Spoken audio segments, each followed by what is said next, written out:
Hello guys, by the way, my name is Dennis Villarosa. I'm an online entrepreneur, aka Netpreneur. By the way, this is my messenger. Just in case you have further questions after watching all the videos, you could simply send me a message. Now, ang pag-usapan natin today is all about networking. Is it really a scam? The truth about networking exposed. Ano nga ba ang dapat mong paniwalaan? Facts po ba or hearsay? A lot of people po kasi mahilig pong maniwala sa kwento-kwento or sabi-sabi. Yun nga lang po, which is much better? The whole truth or half of the truth? Mas madali po tayong makapag-decide ng tama kapag napakinggan po natin yung buong katotohanan. Ang facts po kasi is the whole truth. And yung kwento-kwento or sabi-sabi, part of it is true, but the other part of it is not. So, that's half of the truth. Kahit po sa husgado, ang pinagbabasihan po is the evidence. Kasi mahirap po para sa isang tao na makulong, maparusahan sa isang krimen na hindi niya ginawa. That's the reason po yung judge ang hinahanap niya, yung proof or yung evidence that he really committed the crime. Actually, this is one thing that I practice. To hear both sides, hearing both sides before I decide. Kasi nga po, merong mga tao na lalapit sa atin, and then ang gagawin po niyan, magkukwento, no, magsusumbong, etc. And syempre po, instinct na po ng tao na i-depend niya po yung sarili niya. Kaya nga po, pagka nagkwento na siya, nasabi niya po lahat, ang sasabihin ko sa niya, okay, napakinggan ko na yung side mo, papakinggan ko naman yung side ng isa. Kasi po, pag isang side lang ang pinakinggan natin, magagalit po tayo dun sa isang tao, which is hindi po natin alam kung ano naman yung side niya. Kaya po kahit sa husgado po ang ginagawa po, pinag-aharap yung dalawang parties. Pareha silang pinapakinggan, wini-weighing kung sino nagsasabi ng totoo, kung sino yung mas tama, kung sino yung mali. And that's the time saka po nagde-decide. Kung tutuusin, yun po talaga yung pinaka-proper. Nakakalungkot po kasi, yung iba kasi, isang side pa lang narinig, nag-comment na kagad. Ang tawag ko nga dyan ay second demonyo. Yun yung mas perfect na tawag kaysa sa second demotion. Kasi nga, isang side pa lang narinig mo, nag-comment ka na kagad. Kaya ako po, kaysa maniwala ko agad, I look at the facts. I investigate further, aalamin ko po yung buong katotohanan. Then that's the time that I decide. Now, quick decisions aren't safe decisions. Kung ayaw mo magkamali, huwag ka basta-basta maniniwala. Here are some perfect examples. 58 years ago, merong isang klase ng negosyo na nilabas sa Amerika na karamihan po ng mga Amerikano, galit na galit po sila. Ang sabi nila, in most Americans' mind, it's a scam and it's a scheme. O sinasabi po nila, scam yan, scheme yan, lokohan yan. Questionable or unethical at best, immoral and illegal at worst. Sabi, illegal yan. Okay? And there's even a move in Congress to outlaw it altogether. Ibig sabihin, nung lumabas po yung mga negosyo niyan, kahit po yung mga congressman gusto nilang gumawa ng batas para ipasara po yung mga negosyo niyan. Bakit? Napakarami po kasi mga Amerikano na nagbebenta po ng bahay, ng sasakyan, kinukuha yung lump sum, tapos ini-invest sa negosyo niyan. And sabi nila, sila, kasama ng mga pangarap at pera nila, natutunaw kasabay ng business na tinayo nila. Actually, ano po yan? In the 1960s, before Ray Kroc and McDonald's, before 7-Eleven, Subway, Pizza Hut, and all other franchising companies, all of those are being said and done. What if buhay ka na nun at uso na din ng social media at may nag-post, naku, franchising, scam yan. For sure, isa ka din sa nag-comment at naniwala. Isa ka na naman sa mga nag-second demonyo. Then, you are one of those people who missed that opportunity. Why? Because naniwala ka kagad kahit hindi mo muna inalam ng mabuti. O hindi ikaw yung sinasabi ko yung katabi mo. Another good example was Starbucks. Nung pumasok po ang Starbucks sa Pilipinas, sabing gano'n ng mga tao, hindi yan tatagal. Ang mahal-mahal, naghihirap ang Pilipinas. 100 plus isang baso, sino bibili niyan? Imagine, lahat po ng Starbucks bukas pa po ngayon. Kaya nga kung open for franchise yun, for sure di ka rin nag-franchise. And again, you've missed that opportunity. Imagine niyo ngayon po, McDonald's may kape na. Dunkin' Donuts meron na rin kape. Naglabas, Liqueur de France, Seattle, okay, etc. Kung titignan niyo po, napakaraming sumunod sa Starbucks. Maraming tumingin ng negative. But those of the people na tumingin ng positive, yun po ang kumita. And most of the people na tumingin ng negative, these were the people who missed that opportunity. Another example po, nung inalok yung mineral water station. Imagine, sasabihin sa'yo ng kaibigan mo, para imagine magbebenta ka ng libre. Diba, nung inaalok po yung mga machine, bili ka nito, eto gagawa ng mineral water, ibebenta mo. That time po, wala pa pong mineral water na binibili. So, ibig sabihin, like I said, magbebenta ka ng isang bagay na libre. What if nakinig ka sa mga hearsay or sabi-sabi? For sure, di ka rin nag-franchise nun. And yet again, you missed that opportunity. And kung titignan po natin, wala na pong tao ngayon na hindi po nakahawak ng mineral waters. Sigurado, for now, nakatikim ka na niyan at bumili ka niyan. Who would think na bibilin po natin yung tubig? Okay? Now, another po, and lastly, merong isang tao na dinrawing niya yung pangarap niya sa papel. The sketch of the first car. Ang ginawa niya po, inalok niya po yan sa lahat ng mga kakilala niya. Marami po sa mga kakilala niya hindi po naniniwala. Merong isang tao na naniwala sa kanya at nagwi-withdraw ng pera sa bangko. And then, ang sabi ng manager ng bangko sa kanya, the horse is here to stay but the automobile is a novelty fund. Yung iba sinasabi, naku, sira ulo yan si Henry Ford. Huwag ka mag-invest dyan, sayang lang pera mo. Lulukuhin ka lang yan. And again, kung uso na ang social media noon at may nag-post na scammer si Henry Ford, for sure, isa ka din sa nag-second demonyo. And again, you miss that opportunity. Kaya pwede mo paniwalaan lahat ng maririnig mo or pwede mong alamin muna, baka fake news. Or lose an opportunity because naniwala ka agad. And again, these are all facts and not hearsay. Now, avoid this kind of people, the naysayers. Now, sino ba itong mga tao na to? A person who habitually expresses negative or pessimistic views, aka the negative thinkers. Wala pong lumalabas sa bibig niya kundi puro negative. Or aka the negatrons. And again, hindi ikaw yung sinasabi ko yung katabi mo. Negative thinking definitely attracts negative results. Kaya nga kung palaging negative ang iniisip natin, pansinin nyo po, puro negative din po nangyayari sa inyo. And once you replace negative thoughts with positive ones, you will start having positive results. Kaya subukan lang po natin mag-isip ng positive. Believe me, may magandang mangyayari sa buhay nyo. Actually, ito po sa Proverbs 4:23, napakaganda po ng sinabi. Be careful how you think. Your life is shaped by your thoughts. Imagine niyo po yung life nyo nabubuo because of your thoughts. And sabi ganun sa Proverbs 23:7, you are what you think. Kung sino ka man ngayon, ano man ang sitwasyon mo, ano man ang pagkatao mo, it's because of the way you think. Sabi nga ganun ni Mahatma Gandhi, napakaganda po nito. Sabi niya ganun, keep your thoughts positive because your thoughts becomes your words. Kung ano yung iniisip mo, nagiging salita mo. And sabi niya ganun, keep your words positive because your words become your behavior. Ibig sabihin ko, ano yung sinasabi natin, nagiging ugali po natin eh. And keep your behaviors positive because your behavior becomes your habit. Ibig sabihin, nakakasanayan mo na, paulit-ulit mo nang ginagawa. And keep your habit positive because your habits becomes your values. Yung habit mo, nagiging pagkatao mo na. And again, keep your values positive because your values becomes your destiny. Yung pagkatao mo, yan ang magkikreate ng destiny mo. And kung titignan po natin, it all started with your thoughts and it ended up becoming your destiny. Kaya kung ano man ang sitwasyon mo now, it's because of your thoughts. Kaya ako po, I quote, there's no such thing as tadhana because you can change your destiny if you will just change your thoughts. And the naysayers, I call these people the true scammers. Ang masaklap, napakaraming taong naniniwala dito. Nagko-comment pa nga Nagse-second demonyo pa. O hindi ikaw yung sinasabi ko, yun nasa likod mo. Kaya yung iba, kahit na silipin o imbestigahan, hindi na po nila ginawa. Kaya kapag naniwala ka sa ganitong tao at walang nangyari sa buhay mo, wow, good news, na-scam ka. So avoid these people, wala kang mapapala sa ganyan tao. Tignan nyo po, as parents, kung magulang po kayo, ano po ba sinasabi natin? Iwasan mo yung mga tao na yan, mga adik yan, walang maidudulot sa'yo na mabuti yan. Or ganito kang klase ng magulang. Okay yan anak, magsasama ka dyan, mga adik yan. Huwag mong iwasan yan ha, enjoy, sabu pa more. Adik ka pagka ganyan ang sinabi mo. Ano po ba pinagkaiba ng naysayers sa mga adik? Both won't do you any good.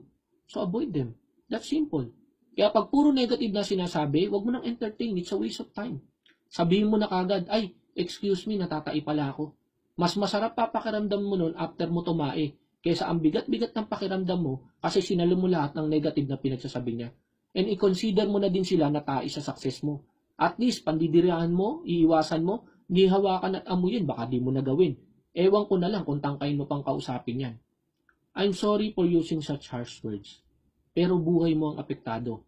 And kung breadwinner ka like me, pati buhay ng lahat ng taong mahal mo ang apektado.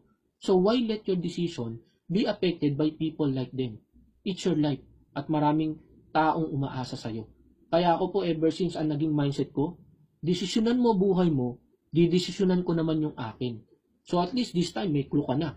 Pag sinabi sa'yo ng kausap mo natatay siya, alam mo na. That's the reason 95% are unsuccessful and only 5% are successful. Mas marami kasing tao ang pinipiling makinig sa walang narating. Kaya kung tutusin ang pag-asenso po, it's just pure common sense. Before asking for opinion or advice, check mo muna kung naging successful ba. Or you do this. Not stop you talk to the hand. Keep your advices to yourself. Sarili niya nga, di niya kayang matulungan, hihingi ka pa ng advice or opinion. Actually, masakit pakinggan to, pero ito yung totoo. Ang tanga-tanga mo naman kapag nakinig ka doon. Ako po, I'd rather pray and ask for a sign, which I always do. I'd rather ask for God's guidance rather than ask for other people's opinion. Imagine, I quote, your mind is like a computer. Pwede mong i-program na maayos or pwede mo rin papasukin lahat ng virus. Again, you decide. It's your life. Kaya mas maling-mali na i-base mo ang desisyon mo sa opinion ng ganong tao. A wise man makes his own decisions. An ignorant man follows the public opinion.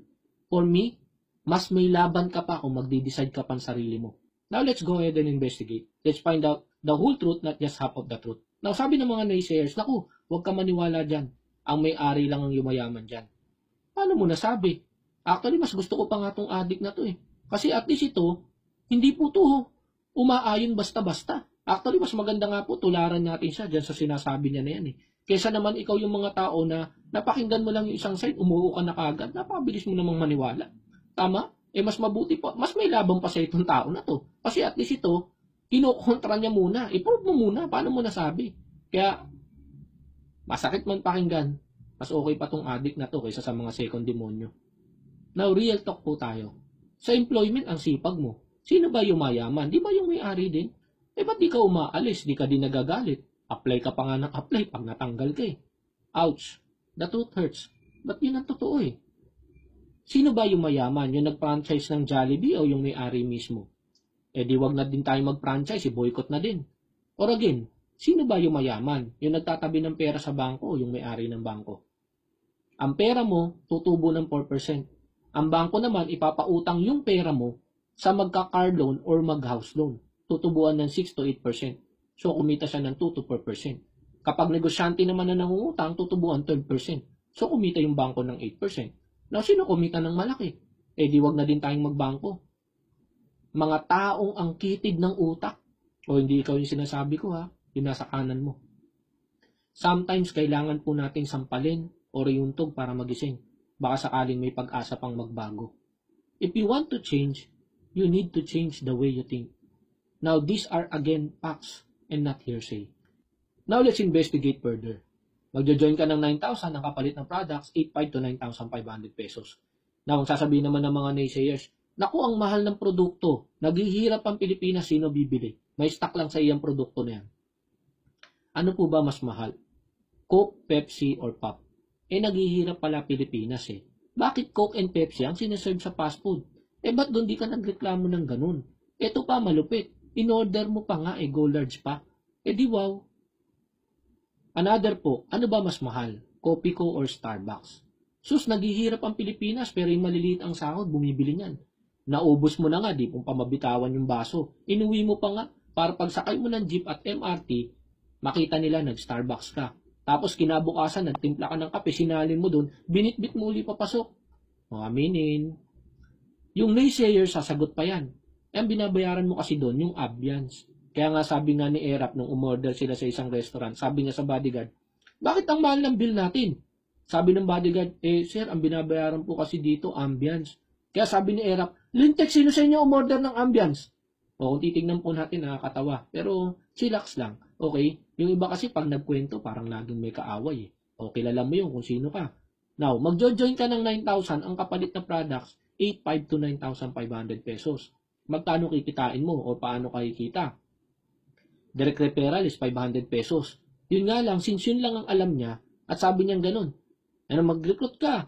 O, nag-invest ka, direct referral mo, 500 pesos, yun ang kikitain mo, tapos bumili ka na naman ng dalawang account, may dalawang 500, so 1,500 ang kinita mo. Yung iba, umakit sa kumpanya, kahit sino naman po, pag pinakinggan mo yun at naniwala ka doon, talagang magagalit ka. Pero that's because yun lang kasi ang alam niya na pagkakitaan Dapat kasi alamin muna, not half of the truth, but the whole truth. Kaya mahirap din minsan advance mag-isip Yung iba naman, napakadaling maniwala, fake news pala. Again, hindi ikaw yung sinasabi ko, yung nasa kaliwa mo. O paano kikita? Direct referral, 500 pesos. Yun nga lang, hindi niya alam, may pairing pa po, 1,500. May unilevel, may leadership bonus, may travel and car incentive pa po. Now, since binary yung complan, yung kada pair na 1,500, pwede pong madoble or triple. Depende sa structure ng account mo. Doon na po pumapasok yung add account. Ibig sabihin, sa 9,000 na pumasok, pwede kang kumita ng 3,000, 4,500, or 6,000. Ito naman sasabihin ng naysayers, 9,000 ang pumasok, ganun kikitain, scam yan. Magsasara yan. Imagine niyo po, kapag maliit ang binalik, galit sa company. Company lang daw kumikita. Kapag malaki naman ang binalik, scam at magsasara naman daw. Ano ba talaga, ate girl? Kaya yung taong negatibo, walang nakikitang mabuti yan. Ang saklap, nakinig ka din, nag-comment pa. O hindi ikaw yung sinasabi ko, yun nasa likod mo. Now, bakit nga ba hindi malulugi or magsasara? Kasi po ito po yung usual flow ng company. So, kunyari, nagbebenta ka ng produkto, yung company po, ang ginagawa po niyan, binabagsak sa wholesaler. Kumikita po yung wholesaler. Ibabagsak sa middleman, din sa retailer, bago po bumagsak sa mga tinatawag na customers. So, yung wholesaler, middleman, and retailer, nagkaroon po ng kanya-kanyang komisyon yan. And dito po sa ganitong negosyo, tinanggal na po yung wholesaler, middleman, and retailer.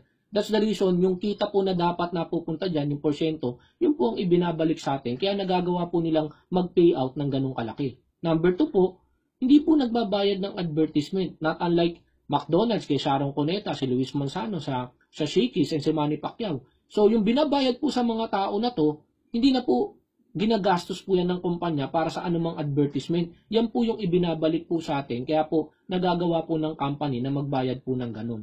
Now another good example, bakit po ang Jollibee? 5% lang po ang royalty na kinikita niya. Ibig sabihin po, sa lahat po ng bibili natin sa Jollibee, 5% lang po ang kita ng may-ari ng Jollibee. Ibig sabihin, 90% plus na pupunta sa bumili ng franchise. Pero hindi naman siya nagsasara. So it's the same thing. Dito po sa ganitong negosyo, 3 to 5% po from reorders, doon po kumikita yung mga may-ari ng kumpanya. Kaya po meron tayong tinatawag na PIP-PAIR.